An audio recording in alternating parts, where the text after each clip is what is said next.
आज भले ही दुनिया के नक्शे पर सिंध पाकिस्तान का हिस्सा दिखता है, लेकिन सिंध हमेशा से पाकिस्तान का हिस्सा नहीं था। ये वही सिंध है जहां हजारों साल पहले मानव इतिहास की पहली महान सभ्यताओं में से एक इंडस वैली सिविलाइजेशन फली फूली थी। ये वो सिंध है जहां कभी हिंदू राजा शासन करते थे, जहां बुद्धिज्म का गहरा प्रभाव रहा और जहां बाद में अरब, फारसी, सूफी और लोकल संस्कृतियां सदियों तक साथ साथ रही। सही मायनों में यहाँ लोगों की पहचान उनके धर्म से पहले उनकी जमीन, उनकी भाषा और उनकी संस्कृति से जुड़ी थी। लेकिन 1947 में यही सिंध मुस्लिम आबादी के आधार पर भारत से अलग होकर एक नए देश पाकिस्तान का हिस्सा बन गया। ये एक ऐसा फैसला था जिसने सिर्फ बॉर्डर्स नहीं बदले बल्कि लोगों की जिंदगी एक ही रात में पलट दी। रातों रात सिंधी हिंदूज को अचानक अपना घर, अपनी जमीन, अपनी दुकानें, अपने मंदिर सब कुछ छोड़कर भागना पड़ा।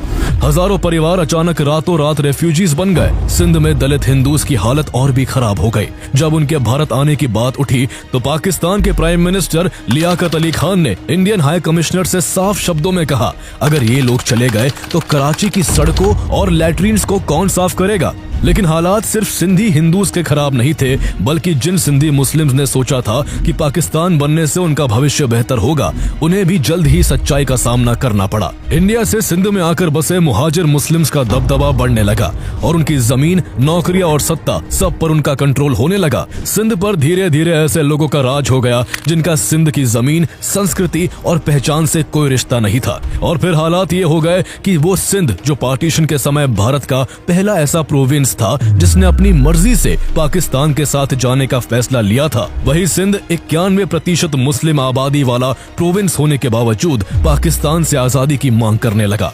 आइए आज समझते हैं सिंध का पूरा इतिहास, कैसे उसकी जड़ें इंडस वैली सिविलाइजेशन से जुड़ी हुई है, उस पर कौन कौन से हिंदू और बौद्ध राजाओं ने राज किया, वहां पर मुस्लिम रूल की शुरुआत कैसे हुई, आखिर सिंध पाकिस्तान का हिस्सा कैसे बना और सिंधियों के लिए एक अलग देश, सिंधु देश के सपने की हकीकत क्या है। सिंध शब्द संस्कृत के सिंधु शब्द से आया है, जो यहाँ बहने वाली सिंधु नदी यानी इंडस रिवर के नाम पर है। 1947 के पार्टीशन के बाद से सिंध पाकिस्तान का हिस्सा है। इसके वेस्ट में बलोचिस्तान, नॉर्थ में पाकिस्तान का पंजाब, ईस्ट में इंडिया के गुजरात एंड राजस्थान और साउथ में अरेबियन सी है। सिंध आबादी के मामले में पाकिस्तान का दूसरा सबसे बड़ा और एरिया के हिसाब से तीसरा सबसे बड़ा प्रोविंस है। लेकिन 1947 से पहले ऐसा कुछ भी नहीं था। सिंध की असली कहानी समझने के लिए हमें मॉडर्न बॉर्डर से बाहर निकलकर हजारों साल पीछे उस समय में चलना होगा जब सिंधु नदी के किनारे ह्यूमन हिस्ट्री की पहली महान सभ्यताओं में से एक आकार ले रही थी। आज से करीब 5000 साल पहले सिंधु नदी की वजह से इस इलाके में इंडस वैली सिविलाइजेशन फली फूली थी, जिसे सिंधु घाटी सभ्यता भी कहते हैं। इंडस सिविलाइजेशन के लोगों का ट्रेड और कल्चर काफी प्रॉस्परस था और इसी युग की कई परंपराएं आगे चलकर सिंधी आइडेंटिटी की नींव बनी। यहाँ की प्रॉस्पेरिटी को देखकर यहाँ पर्शिया के राजा साइरस और फिर मैसेडोनियन किंग अलेक्जेंडर का भी आक्रमण हुआ। आगे चलकर इस इलाके को मौर्यन डायनेस्टी ने अपने कब्जे में ले लिया।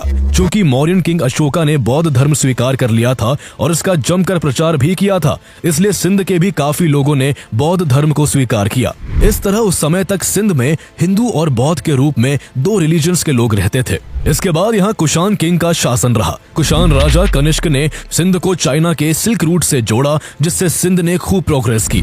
इसके बाद यहाँ की सत्ता पर राय डायनेस्टी काबिज हुई, जो 7वीं सेंचुरी तक यहाँ शासन करती रही। इस वंश के आखिरी राजा राय सहाय सेकंड थे। चूंकि उनकी कोई संतान नहीं थी, इसलिए राय साहेब सेकंड की मृत्यु के बाद उनकी विधवा पत्नी रानी सुहंदी ने दरबार के ही एक ब्राह्मण अधिकारी चच से शादी कर ली। कहा जाता है कि चच बेहद अट्रैक्टिव और इंटेलिजेंट थे और रानी सुहंदी से शादी के बाद वो सिंध के राजा बन गए। चच से रानी सुहंदी को दाहिर नाम का एक पुत्र हुआ, जो आगे चलकर सिंध के एक महान रूलर साबित हुए। हालांकि राजा चच के बाद 9 सालों के लिए उनके भाई चंद्रसेन सिंध के राजा बने थे, जिन्होंने बौद्ध धर्म अपना लिया था और इसी को अपना राज धर्म डिक्लेयर कर दिया था। इससे चंद्रसेन के समय में बौद्धों को काफी हायर रैंक मिला। लेकिन जैसे ही दाहिर सिंध के राजा बने, उन्होंने हिंदू धर्म को अपना राज धर्म घोषित कर दिया, जिससे बुद्धिस्ट का इन्फ्लुएंस काफी कम हो गया। ऐसे में राजा दाहिर से बुद्धिस्ट काफी गुस्सा हुए और उनसे बदला लेने के लिए अच्छे मौके का इंतजार करने लगे। आगे चलकर यही दुश्मनी सिंध को ऐसे लोगों के हवाले करने वाली थी जो धीरे धीरे वहां के हिंदू और बौद्ध दोनों के अस्तित्व को खत्म करने वाले थे। राजा दाहिर के रूल में सिंध खूब फला फूला और उनका एम्पायर मकरान से लेकर गुजरात तक और मालवा एंड मुल्तान से लेकर सदर्न पंजाब तक फैल गया। उनके शासनकाल में सिंध में जमीन और समुद्र दोनों मार्गों से ट्रेड होता था, इसलिए राजा दाहिर का राज्य सिंध काफी प्रॉस्पेरस था। सिंध की ही प्रॉस्पेरिटी अरब इन्वेडर्स को बार बार अपनी ओर खींच रही थी। जिस समय राजा दाहिर सिंध में रूल कर रहे थे उससे करीब 50 साल पहले साल 610 एडी में सऊदी अरेबिया में एक नए धर्म इस्लाम का राइज हो रहा था। इस्लाम काफी तेजी से पॉपुलर हुआ और अरब देशों में फैल गया। जैसे जैसे पॉपुलैरिटी बढ़ी इस्लामिक रूलर पावरफुल होते गए। राजा दाहिर के एम्पायर के समय तक इस्लाम की फर्स्ट डायनेस्टी उमायद का शासन था, जिसके शासक खुद को खलीफा कहते थे। 6th उमायद खलीफा अल वालिद वन ने अपने रूल में बेहद क्रूर अल हज्जाज इब्न यूसुफ को इराक का गवर्नर बना रखा था। साल 707 एडी में खलीफा अल वालिद वन का बेशकीमती जूल आदमी, औरत और बच्चों से भरा एक मर्चेंट शिप्स श्रीलंका से इराक की ओर आ रहा था, लेकिन समुद्री डाकुओं ने उसे सिंध के देबाल पोर्ट के पास लूट लिया और उस पर सवार सभी पैसेंजर्स को बंदी बना लिया। इस घटना से अल हज्जाज भड़क उठा। चूंकि देबाल पोर्ट राजा दाहिर के एम्पायर का हिस्सा था, इसलिए उसने राजा दाहिर के पास खत लिखकर अपने मर्चेंट शिप्स को लौटाने को कहा। लेकिन राजा दाहिर ऐसा नहीं कर सके क्योंकि ये काम समुद्री लुटेरों का था। राजा दाहिर के इस रिस्पॉन्स से अल हज्जाज गुस्से से भर उठा और सिंध के खिलाफ जिहाद की घोषणा कर दी। इसके बाद अरबों ने सिंध पर कुल 15 आक्रमण किए, जिनमें 14 बार राजा दाहिर ने उनके छक्के छुड़ा दिए। लेकिन 15वें आक्रमण में नतीजा बदल गया। 14 बार की हार से परेशान अल हज्जाज ने 15वें आक्रमण के लिए खुद अपने भतीजे मोहम्मद बिन कासिम को एक विशाल सेना के साथ सिंध भेजा। साल 712 एडी में सिंधु रिवर के किनारे अरब सेना और सिंध की सेना के बीच घमासान युद्ध हुआ। इस युद्ध में सिंध की सेना ने मोहम्मद बिन कासिम को 3 बार मात दी और उसे पीछे हटने पर मजबूर कर दिया। ऐसे में सालों से राजा दाहिर से बदले के लिए तरस रहे बौद्ध मोक्षवासव और ज्ञान बुद्ध ने मोहम्मद बिन कासिम से हाथ मिला लिया। उनसे सिंध के किले का पूरा भेद जानकर मोहम्मद बिन कासिम ने राजा दाहिर को हरा दिया। मोहम्मद बिन कासिम इतना क्रूर था कि उसने राजा दाहिर के कटे हुए सिर के साथ उनकी 2 बेटियां सूर्या देवी और प्रेमला देवी को अरब खलीफा के पास तोहफे के रूप में भेज दिया। इसके बाद से ही सिंध में मुसलमानों का शासन शुरू हो गया। यही वजह है कि आज पाकिस्तान मोहम्मद बिन कासिम को एक हीरो और यहाँ तक कि फर्स्ट पाकिस्तानी मानता है। हालांकि सिंधी लोग चाहे हिंदू हो या मुसलमान कासिम को एक क्रूअल इन्वेडर मानते हैं और राजा दाहिर को अपनी धरती की रक्षा करने वाले राजा की तरह देखते हैं। 11वीं सेंचुरी में जब मिर्ग शाह सिंध का राजा बना तो जबरन हिंदुओं का इस्लाम में धर्म परिवर्तन करवाया जाने लगा। मिर्ग शाह ने एक दिन आदेश दिया कि सभी हिंदूज इस्लाम स्वीकार कर ले वरना वो उन्हें मार देगा। इस धमकी से पूरे सिंध में डर फैल गया। जान बचाने के लिए सिंध के हिंदू बड़ी संख्या में सिंधु नदी के किनारे इकट्ठा हुए और ईश्वर से रक्षा की प्रार्थना करने लगे। अगले 40 दिनों तक उन्होंने कठोर व्रत रखा, धार्मिक भजन किए और इस दौरान ना तो उन्होंने बाल कटवाए ना ही कपड़े बदले। इसी ऐतिहासिक आस्था की याद में सिंधी समुदाय आज भी उस 40 दिन की तपस्या को चालीहो के नाम से मानता है। कहा जाता है कि 40वें दिन उन्हें एक डिवाइन वॉइस सुनाई दी जिसने कहा, मैं स्वयं एक मॉर्टल रूप में धरती पर आऊंगा और तुम्हें मिर्ग शाह के अत्याचार से बचाऊंगा। इसके बाद सिंध की धरती पर एक हिंदू दंपति के घर भगवान झूलेलाल का जन्म हुआ। झूलेलाल ने बड़े होकर मिर्ग शाह को समझाया कि सभी धर्म एक है और उसे हिंदूस पर अत्याचार बंद कर देना चाहिए। लेकिन मिर्ग शाह नहीं माना और उल्टा सैनिकों से झूलेलाल को कैद करने का आदेश दे दिया। कहा जाता है कि उसके ऐसा कहते ही उसे सूचना मिली कि मिर्ग शाह के राजमहल के चारों ओर आग लग गई है और वहां अचानक बाढ़ आ गई है जिसमें उसका राजमहल पानी में डूब रहा है। ऐसे में डर के मारे मिर्ग शाह भगवान झूलेलाल की शरण में आया और उसने जबरन धर्म परिवर्तन पर रोक लगाने का वचन दिया। इसके बाद सिंध में हिंदूज और मुस्लिम्स के बीच यूनिटी स्टैब्लिश हो गई और तब से लेकर आज तक इंडिया और पाकिस्तान के सभी सिंधी चाहे हिंदू हो या मुस्लिम झूलेलाल को अपना भगवान मानते हैं। इसके बाद यहाँ सूफिज्म का दौर आया और सालों तक यहाँ शांति बनी रही। आगे चलकर अकबर ने सिंध को अपने कब्जे में ले लिया और फिर सिंध औरंगजेब तक मुगल एम्पायर का हिस्सा बना रहा। लेकिन औरंगजेब के बाद जब मुगल्स कमजोर हुए तो सिंध पर पड़ोसी बलोच सरदारों ने कब्जा जमा लिया। ये वही दौर था जब ईस्ट इंडिया कंपनी भारत में अपना राज लगातार बढ़ा रही थी और इसी कड़ी में सिंध पर भी अंग्रेजों की नजर गई। साल 1758 में अंग्रेजों ने सिंध की राजधानी थट्टा में अपनी एक कंपनी भी खोली, लेकिन इससे अंग्रेजों को यहाँ कोई खास सफलता नहीं मिल सकी और जल्द ही उन्हें इसको बंद करना पड़ा। उन दिनों ब्रिटिशर्स से नेवल कॉन्फ्लिक्ट में मात खाने के बाद नेपोलियन लैंड रूट से इंडिया को इन्वेड करने की प्लानिंग कर रहा था। ब्रिटिशर्स को डर था कि कहीं भारत जैसा खजानों से भरा देश उनके हाथ से निकल ना जाए, इसलिए गवर्नर जनरल लॉर्ड मिंटो ने अपने रिप्रेजेंटेटिव्स को तेहरान, काबुल, लाहौर और सिंध भेजकर फ्रेंडली ट्रीटीज के जरिए फ्रेंच चैलेंज को काउंटर करने का प्रयास किया। ऐसे में साल 1809 में सिंध और अंग्रेजों के बीच भी treaty of eternal friendship sign हुई और सिंध ने अपने एरिया में फ्रेंच को सेटल ना होने देने का वादा किया। इसके साथ ही एक अंग्रेज रिप्रेजेंटेटिव को हमेशा के लिए सिंध के हैदराबाद में रहने की परमिशन भी दे दी गई। इस तरह अंग्रेजों ने सिंध में एंट्री की और बहुत से हथकंडों के चलते कुछ ही सालों में ब्रिटिशर्स ने सिंध में अपनी सेना को इतना मजबूत कर लिया कि 1843 में बैटल ऑफ मियानी में बलोच सरदारों को हराकर सिंध को अपने कब्जे में ले लिया। इसके बाद ब्रिटिशर्स ने सिंध को बॉम्बे प्रेसिडेंसी का हिस्सा बना दिया ताकि सिंधी एंग्लो अफगान युद्ध के दौरान अंग्रेजों को कोई नुकसान ना पहुंचा सके। इससे सिंध का एडमिनिस्ट्रेटिव ढांचा बदल गया और वहां नए अंग्रेजी कानून लागू किए गए। हैरान करने वाली बात यह रही कि सिंधी सोसाइटी ने बड़ी तेजी से खुद को ब्रिटिश तौर तरीकों में ढालना शुरू कर दिया। कुछ ही सालों में सिंधीज ने इंग्लिश पढ़ना लिखना भी सीख लिया। अंग्रेज सिंधीज के बिजनेस करने के अंदाज से काफी प्रभावित हुए, इसलिए कई सिंधीज को हायर एडमिनिस्ट्रेटिव और कमर्शियल पोस्ट भी दिए। अंग्रेजों ने अपने ट्रेड रूट्स को और कन्वीनियंट बनाने के लिए सिंध में बड़े पैमाने पर नहरें, रेल मार्ग और नए पोर्ट्स बनवाए।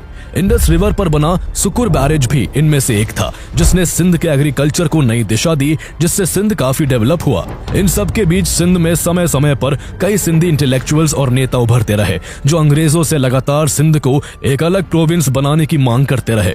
उन दिनों आज का गुजरात भी बॉम्बे प्रेसिडेंसी का हिस्सा हुआ करता था। ऐसे में सिंध में रहने वाले लोगों का कहना था कि मराठी और गुजरातीज के दबदबे के चलते उनके हकों और परंपराओं को दरकिनार किया जा रहा है। बात इतनी आगे बढ़ी कि साल 1913 में एक लोकल सिंधी हिंदू लीडर हरचंद्राई विशनदास ने सिंध को एक अलग प्रोविंस बनाने का प्रस्ताव रखा। आगे चलकर उनकी इस मांग को ऑल इंडिया मुस्लिम लीग ने भुनाना शुरू कर दिया और साल 1925 में एक रेजोल्यूशन पास करके सिंध को बॉम्बे प्रेसिडेंसी से सेपरेट करने की मांग रख दी। 3 साल बाद 1928 में ऑल पार्टीज कॉन्फ्रेंस में मोतीलाल नेहरू के नेतृत्व में नेहरू कमेटी फॉर्म की, जिसने कहा कि सिंध को अलग प्रोविंस बनाया जाना चाहिए, लेकिन तभी जब ये साबित हो कि वो फाइनेंशियली सेल्फ सफिशिएंट है। हालांकि हिंदू महासभा ने इसका जमकर विरोध किया, क्योंकि उन्हें डर था कि ऐसा होने से सिंध में हिंदूज माइनॉरिटी बन जाएंगे। अगले साल मोहम्मद अली जिन्ना ने मुसलमानों के हितों की रक्षा के नाम पर अंग्रेजों के सामने 14 पॉइंट्स डिमांड रखी, जिसमें मुस्लिमों के लिए कई मांगों के अलावा सिंध को बॉम्बे प्रेसिडेंसी से अलग करने की डिमांड भी शामिल थी। असल में मुस्लिम लीग की नजर धर्म के नाम पर इंडिया से अलग देश पाकिस्तान बनाकर उसमें सिंध को भी शामिल करवाने पर टिकी हुई थी। इसके पीछे का एक बड़ा कारण यह भी था कि 1930 तक सिंध में मुस्लिम मेजॉरिटी हो चुके थे और वो सिंध की आबादी का लगभग 75% हिस्सा थे।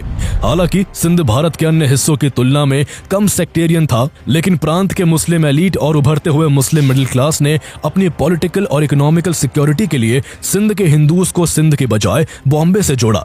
मुस्लिमों ने सिंधी हिंदूज को इस रूप में प्रचारित किया कि उन्हें सिंध की तुलना में बॉम्बे के हितों की चिंता है, क्योंकि उस समय तक अधिकांश सिंधी हिंदूज सिंध को बॉम्बे से अलग करने का विरोध कर रहे थे। वो ये बात अच्छी तरह जानते थे कि जैसे ही सिंध बॉम्बे से अलग होगा, बंगाल और पंजाब की तरह यहाँ भी हिंसा भड़क उठेगी और मेजॉरिटी होने के कारण मुस्लिम उन पर भारी पड़ेंगे। इस समय तक सिंध की पॉलिटिक्स में मुस्लिमों का दबदबा इस कदर बढ़ चुका था कि साल 1930 में हुए राउंड टेबल कॉन्फ्रेंस में सिंध का रिप्रेजेंटेशन केवल 2 मुस्लिम लीडर्स शाहनवाज भुट्टो और गुलाम हुसैन हिदायतुल्लाह ने किया। सिंध की सेपरेशन पर विचार करने के लिए जो कमेटी बनाई गई, उसके सभी मेंबर्स भी मुस्लिम ही थे। साल 1932 आते आते सिंध को बॉम्बे से अलग करने का यह आंदोलन इतना बढ़ गया कि सिंध के लोकल मुस्लिम लीडर्स ने 10 सितंबर को सेपरेशन डे के रूप में मनाना शुरू कर दिया। साल 1935 में सिंध में ऑटोनॉमी की उठ रही लगातार मांग के आगे ब्रिटिशर्स आखिरकार झुक गए और अक्टूबर 1935 में ब्रिटिश पार्लियामेंट ने गवर्नमेंट ऑफ इंडिया एक्ट 1935 के तहत सिंध को बॉम्बे से अलग एक प्रोविंस डिक्लेयर कर दिया, जो 1 अप्रैल 1936 से लागू होना था। लैंसलॉर्ड ग्राहम को सिंध का पहला गवर्नर अपॉइंट किया गया और उनकी एडवाइजरी कमेटी में लोकल लीडर्स शाहनवाज भुट्टो, गुलाम हुसैन हिदायतुल्लाह और दीवान हीरानंद को जगह दी गई। इस तरह से सिंधी लोगों को अपनी पॉलिटिकल आइडेंटिटी मिली और लोकल लीडर्स को एडमिनिस्ट्रेशन में सीधी भागीदारी का मौका मिला। अलग प्रोविंस बनते ही सिंध की पॉलिटिक्स ने करवट लेना शुरू कर दिया। जहां शहरों की हिंदू बिजनेस कम्युनिटी पर कांग्रेस का गहरा प्रभाव था, तो वहीं दूसरी ओर रूरल एरियाज में जहां की इकोनॉमी एग्रीकल्चर पर बेस थी, वहां मुस्लिम लीग की पकड़ थी। मोहम्मद अली जिन्ना, जो खुद सिंध से जुड़े थे, उनके सिंधी बैकग्राउंड ने यहाँ मुस्लिम लीग की पकड़ मजबूत करने में काफी मदद की। धीरे धीरे उन्होंने अपनी टू नेशन थ्योरी को सिंध के माहौल में भी घोलना शुरू कर दिया। 23 मार्च 1940 को मुस्लिम लीग ने लाहौर में अपना एनुअल सेशन आयोजित किया। इसी सेशन के दौरान एक रेजोल्यूशन पेश किया गया, जिसे बाद में लाहौर रेजोल्यूशन कहा गया। इस प्रस्ताव में पहली बार फॉर्मली ये मांग रखी गई कि ब्रिटिश इंडिया के मुस्लिम मेजोरिटी इलाकों को मिलाकर इंडिपेंडेंट स्टेट बनाया जाए। इस अधिवेशन में मोहम्मद अली जिन्ना ने 2 घंटे का एक लंबा भाषण दिया, जिसमें उन्होंने पाकिस्तान की क्रिएशन के लिए टू नेशन थ्योरी को सही ठहराते हुए कहा कि हिंदूज और मुस्लिम सिर्फ 2 धर्म नहीं, बल्कि 2 अलग पॉलिटिकल और सोशल नेशंस है, जिन्हें एक ही कॉन्स्टिट्यूशनल फ्रेमवर्क में सुरक्षित नहीं रखा जा सकता। सिंधी मुस्लिम आबादी को भी ये डर था कि इंडिया के साथ जाने से उनकी पॉलिटिकल पावर काफी लिमिटेड हो जाएगी और उनके साथ अन्याय होगा। ऐसे में उन्होंने तय किया कि क्यों ना मुस्लिम लीग की हेल्प करके मुस्लिम मेजोरिटी देश पाकिस्तान में शामिल हो जाए। उसका असर ये हुआ कि लाहौर रेजोल्यूशन के 3 साल बाद मार्च 1943 में सिंध की विधानसभा ने पाकिस्तान की मांग को लेकर एक प्रस्ताव पारित कर दिया। इस तरह सिंध असेंबली ब्रिटिश इंडिया की पहली लेजिस्लेटिव असेंबली बनी, जिसने पाकिस्तान के पक्ष में रेजोल्यूशन पास किया था। 1946 में हुए इंडियन प्रोविजनल इलेक्शंस में मुस्लिम लीग ने मुस्लिम्स के लिए रिजर्व्ड 492 सीट्स में से 429 सीट्स पर जीत हासिल की। इसमें सिंध की 34 मुस्लिम रिजर्व्ड सीट्स में से 28 सीट पर मिली जीत भी शामिल थी। ये नतीजा साफ तौर पर दिखाता था कि मुस्लिम इलेक्टोरेट में मुस्लिम लीग का दबदबा पूरी तरह स्टैब्लिश हो चुका था और इससे उनकी अलग देश की मांग और मजबूत हो गई। इसके चलते देश में जगह जगह खूनी दंगे भी भड़क उठे। ऐसे माहौल में last British governor general Lord Mountbatten ने जून 3 प्लान पेश किया, जिसके हिसाब से इंडिया को डिवाइड करके मुस्लिम मेजोरिटी एरियाज को एक अलग इंडिपेंडेंट नेशन पाकिस्तान बनाना था। इसे कांग्रेस और मुस्लिम लीग दोनों ने एक्सेप्ट कर लिया। इस प्लान को इंडियन इंडिपेंडेंस एक्ट 1947 के जरिए इंप्लीमेंट किया गया, जिसके तहत पंजाब और बंगाल को हिंदू और मुस्लिम पॉपुलेशन के बेस पर 2 हिस्सों में बांटा गया, क्योंकि यहाँ हिंदू और मुस्लिम की आबादी लगभग बराबर थी।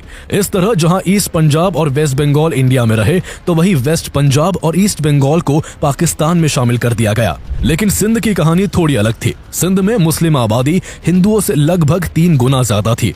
ऐसे में सिंध को इंडिया और पाकिस्तान के बीच बांटने जैसा कोई ऑप्शन ही नहीं था। इसलिए सिंध किसके साथ जाएगा, इसका फैसला सिंध असेंबली पर छोड़ दिया गया। 26 जून 1947 को सिंध असेंबली में घंटों बहस हुई। मुस्लिम लीग के नेताओं ने दलील दी कि सिंध का सोसाइटल स्ट्रक्चर और उसकी सूफी इस्लामिक ट्रेडिशन उसे पाकिस्तान की ओर खींचती है। कांग्रेस और हिंदू नेताओं ने इसका विरोध किया, लेकिन नंबर्स उनके पक्ष में नहीं थे।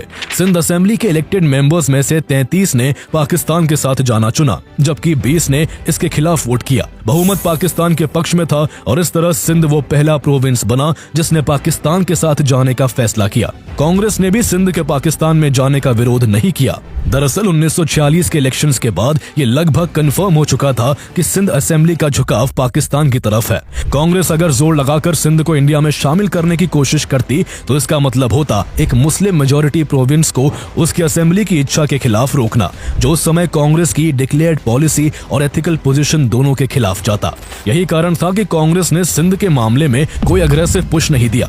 लेकिन कांग्रेस की इस अप्रोच को जर्नलिस्ट और हिस्टोरियन के.आर. मलकानी ने सिंध को भेड़ियों के सामने फेंक दिया गया जैसा बताया था। जैसे ही इंडिया से पाकिस्तान को अलग करने की बात ऑफिशियल हुई, बंगाल और पंजाब में ब्रूटल वायलेंस भड़क उठे और दोनों ही तरफ हजारों लोग मारे गए। पाकिस्तान के हिस्से में गए इलाकों से हिंदूज भागकर इंडिया में शरण लेने लगे, जबकि इंडिया के हिस्से आए इलाकों से मुस्लिम्स पाकिस्तान की ओर भागने लगे। हालांकि सिंध में इस तरह के कम्युनल राइट्स नहीं भड़के, लेकिन वेस्ट पंजाब और ईस्ट बंगाल के मुस्लिम्स ने वहां के हिंदूज पर जो कहर बरपाया था, उसके डर से सिंधी हिंदूज ने भी सिंध छोड़कर इंडिया की ओर भागना शुरू कर दिया। सिंधी हिंदू कराची पोर्ट पर इकट्ठा होते और जहाजों में सवार होकर भारत पहुंचते। इनमें से कई जहाज गुजरात के तटों पर रुके तो कई मुंबई पहुंचे। इस तरह पाकिस्तान से भारत आए सिंधी हिंदूज की एक बड़ी संख्या आज भी गुजरात और मुंबई में सबसे ज्यादा है। पार्टीशन के उस समय में सिंधी हिंदुओं के दिलों में खौफ इस कदर था कि सिंध की 14 लाख की हिंदू आबादी में से लगभग 12 लाख सिंधी हिंदुओं ने पाकिस्तान छोड़ दिया और भारत आ गए। इस तरह जो लोग अपनी धरती सिंध में पूरी शानो शौकत से रहते थे और जिनके इलाके में धाक थी उन्हें एक ही पल में अपना सब कुछ पीछे छोड़ना पड़ गया था। सिंगल कम्युनिटी की इतनी बड़ी संख्या को देखते हुए इंडियन गवर्नमेंट ने सायन, बोरीवली और कल्याण में कई रेफ्यूजी कैंप्स बनाए। बॉम्बे में कल्याण और अंबरनाथ के बीच की जमीन पर ब्रिटिशर्स ने जो 5 मिलिट्री कैंप स्टैब्लिश किए थे वो आजादी के बाद खाली पड़े थे। ऐसे में इंडियन गवर्नमेंट ने इस इलाके में सिंधियों को बसाने का फैसला किया और 8 अगस्त 1949 को इंडिया के गवर्नर जनरल सी राजागोपालाचारी ने यहाँ नए शहर की आधारशिला रखी। चूंकि ये इलाका उल्लास नदी के किनारे था, इसलिए इस शहर का नाम उल्लासनगर रखा गया। इस तरह उल्लासनगर के रूप में उन्हें एक ऐसा ठिकाना मिल गया जहां वो अपनी संस्कृति और जबान को बचाए रख सकते थे। कुछ ही समय में सिंधी हिंदुओं ने अपनी बिजनेस स्किल्स के दम पर उल्लासनगर को एक वेल डेवलप्ड सिटी और इंडस्ट्रियल सेंटर में बदल दिया। आगे चलकर हजारों सिंधी राजस्थान और दिल्ली में भी बसे। सिंधी एजुकेशन की इंपॉर्टेंस को भी अच्छी तरह समझते थे, इसलिए उन्होंने जल्द ही जय हिंद कॉलेज जैसे इंस्टीट्यूशंस खोल लिए। समय के साथ सिंधी सरकारी नौकरियों में भी पहुंच बनाने लगे और भारतीय समाज का एक अहम हिस्सा बन गए, क्योंकि भारतीय लोगों और भारत सरकार ने सिंधीज का बाहे खोलकर स्वागत किया था। साल 1967 में इंडियन गवर्नमेंट ने कॉन्स्टिट्यूशन में अमेंडमेंट करके सिंधी को इंडिया की 22 ऑफिशियल लैंग्वेजेस में से एक बना दिया। पाकिस्तान से भारत आए सिंधी हिंदूस तो भारत में अपने अधिकारों के साथ रहने लगे, लेकिन पार्टीशन के बाद पाकिस्तान में बचे सिंधी मुस्लिम्स और सिंधी हिंदूस का हाल बुरा हो गया। सिंध में ज्यादातर लोअर कास्ट और गरीब सिंधी हिंदूस ही रह गए थे, जो सफाई, सैनिटेशन, मैनुअल लेबर जैसे काम करते थे। वो चाहकर भी भारत नहीं आ सके, क्योंकि पाकिस्तान सरकार जानबूझकर उनको रोक रही थी। कराची जैसे बड़े शहरों की सैनिटेशन सिस्टम पूरी तरह इन्हीं दलित कम्युनिटीज पर निर्भर थी, इसलिए पाकिस्तान ने एसेंशियल सर्विसेज मेंटेनेंस एक्ट लागू कर उन्हें देश छोड़ने से रोक दिया। पाकिस्तान के प्राइम मिनिस्टर लियाकत अली खान ने साफ शब्दों में इंडियन हाई कमिश्नर से कहा था, अगर ये लोग चले गए तो कराची की सड़कों और टॉयलेटों को कौन साफ करेगा। जिस तरह हिंदू सिंध से भागकर इंडिया आए थे, वैसे ही काफी संख्या में मुस्लिम्स ने भारत को छोड़कर सिंध का रुख किया था, जिन्हें पाकिस्तान में मुहाजिर कहा गया। इंडिया से भागकर आए इन मुहाजिरों को सिंध के उन इलाकों में बसाया गया जहां पहले समृद्ध हिंदूज रहते थे। उन्होंने अपने दम पर कुछ बनाने की बजाय सिंध के कराची, हैदराबाद और अन्य शहरों में खाली पड़े घरों और दुकानों पर कब्जा करना शुरू कर दिया। यहाँ तक कि उन्होंने वहाँ रह रहे सिंधी हिंदूज को भी लूटना शुरू कर दिया। उन्होंने सिंधी हिंदुओं को उनका घर और दुकान छोड़ने की धमकियां भी दी और कईयों की प्रॉपर्टीज को हड़प लिया। यहाँ तक कि सिंध में नए नए आकर बसे इन मुस्लिम मुहाजिर से सिंधी मुस्लिम्स भी ठीक से घुल मिल नहीं पाए। इसके पीछे वजह ये थी कि ये मुस्लिम मुहाजिर्स उर्दू बोलते थे और इनका कल्चर, खान पान और सोशल हैबिट्स भी सिंधी मुस्लिम से अलग थी। मुहाजिर्स खुद को ज्यादा एजुकेटेड और पॉलिटिकली कॉन्शियस मानते थे, जबकि सिंधी मुस्लिम्स ज्यादातर सूफी ट्रेडिशन से जुड़े थे। इसके अलावा सिंध की सत्ता, ब्यूरोक्रेसी, अर्बन एडमिनिस्ट्रेशन और बड़े शहरों पर मुहाजिर्स का तेजी से कब्जा हो गया। यहाँ तक कि पाकिस्तान के पहले प्रधानमंत्री लियाकत अली खान खुद एक मुहाजिर थे, इसलिए उन्होंने अपने पद का फायदा उठाते हुए सिंध में मुहाजिर्स के लिए सरकारी नौकरियों में 2% सीट्स रिजर्व करा दी, जबकि सिंध में उनकी आबादी केवल 1.3% थी। पाकिस्तान की ऑफिशियल लैंग्वेज उर्दू कर दी गई, जिस वजह से सरकारी नौकरी में जाने के लिए उर्दू सीखना जरूरी था। इसलिए भाषा की वजह से सिंधीज को नौकरियां मिलने में परेशानी होने लगी। इससे लोकल सिंधी मुस्लिम्स खुद को साइडलाइन महसूस करने लगे और धीरे धीरे दोनों के बीच एक गहरी कल्चरल और पॉलिटिकल डिवाइड बन गई। कहते हैं किसी भी कम्युनिटी को अगर खत्म करना हो तो सबसे आसान तरीका होता है उसके कल्चर, ट्रेडिशन और लैंग्वेज को मिटा देना। पाकिस्तान का हिस्सा बनने के बाद सिंध में कुछ ऐसा ही खेल खेला गया था। पाकिस्तान ने सोचा कि अगर वो सिंध पर जबरदस्ती उर्दू थोप देगा और उनके कल्चर एंड ट्रेडिशन को साइडलाइन कर देगा तो उनकी हजारों साल पुरानी आइडेंटिटी खुद ब खुद मिट जाएगी। लेकिन पाकिस्तान एक बात समझ नहीं पाया कि सिंध चुपचाप बैठने वालों में से नहीं था, बल्कि इसके खिलाफ पाकिस्तान में रह रहे सिंधियों ने अपने लोगों को एकजुट करना शुरू कर दिया। सिंधी हिंदू और सिंधी मुस्लिम दोनों एक साथ आ गए, जिससे इस आंदोलन को रफ्तार मिली और वो सिंधी लोगों के लिए सिंधु देश की मांग करने लगे। साल 1967 में सिंधी नेशनलिस्ट लीडर्स गुलाम मुर्तजा सैयद और पीर अली मोहम्मद राशिदी ने इस मूवमेंट को एक नई दिशा दी। गुलाम मुर्तजा सैयद ने a nation in change Sindhu देश नाम की एक बुक लिखी और उसमें सिंधु देश का ब्लूप्रिंट प्रेजेंट किया। उनका तर्क था कि सिंध कोई सामान्य प्रोविंस नहीं, बल्कि अपनी distinct language, culture, 5000 year old history and Indus valley civilisation का घर होने के कारण इमेंस प्राइड रखता है। सैयद का कहना था कि पार्टीशन के बाद सिंध को पाकिस्तान में एक कॉलोनाइज्ड रीजन की तरह ट्रीट किया गया, उसकी भाषा को दबाया गया, रिसोर्सेज को सेंटर ने कंट्रोल किया और सिंधी लोगों को अपनी ही जमीन पर पॉलिटिकल पावर से बाहर कर दिया गया। इसी वजह से उनका दावा था कि सिंध की आइडेंटिटी और डिग्निटी को बचाने का एकमात्र रास्ता सेपरेट होमलैंड यानी सिंधु देश है। इसी बीच भाषा के आधार पर ईस्ट बंगाल में शुरू हुई आग 1971 में पाकिस्तान से एक अलग देश बांग्लादेश बनकर खत्म हुई। बांग्लादेश के अस्तित्व में आने से सिंधु देश बनाने की मांग और तेज हो गई। ईस्ट बंगाल के संघर्ष से प्रेरणा लेकर गुलाम मुर्तजा सईद ने सिंध तहरीक नाम का संगठन बनाया। गुलाम मुर्तजा सईद के अलावा सिंधु देश बनाने की मांग करने वालों में इब्राहिम जोयो और शेख अयास का नाम भी शामिल है, जिन्हें सूफी सेंट्स ऑफ सिंधी नेशनलिज्म कहा जाता है।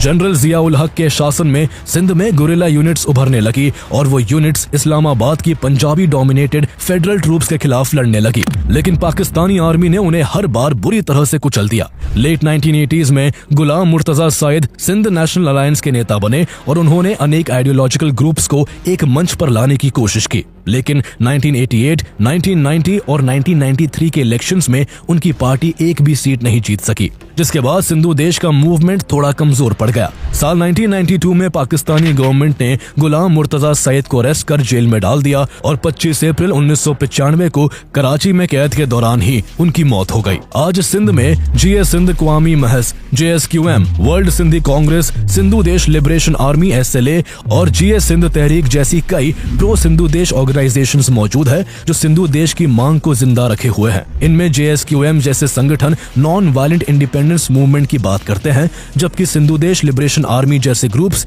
एक्सट्रीमिस्ट आइडियोलॉजी अपनाते हैं। आज भी सिंध में 25 अप्रैल यानी गुलाम मुर्तजा सईद की मौत के दिन उनके समर्थक भारी प्रदर्शन करते हैं और अपने लिए सिंधु देश की मांग को दोहराते हैं। भले ही आज तक सिंधु देश की मांग पूरी नहीं हो सकी है, लेकिन सिंधु देश एक विचार है जो पाकिस्तान के सिंध प्रांत और दुनिया भर में फैले सिंधीज का एक सपना है, जिसे उन्होंने अपने सीने में जिंदा रखा है। कुछ दिन पहले भारत के डिफेंस मिनिस्टर राजनाथ सिंह ने सिंधी सोसाइटी द्वारा आयोजित एक इवेंट में ये कहकर सिंधु देश को चर्चा में ला दिया कि आज भले ही सिंध की धरती भारत का हिस्सा नहीं है, लेकिन सांस्कृतिक रूप से सिंध हमेशा भारत का हिस्सा रहेगा। उन्होंने आगे कहा कि जहां तक जमीन का सवाल है तो सीमाएं बदल भी सकती है और हो सकता है कल सिंध फिर से भारत में वापस आ जाए।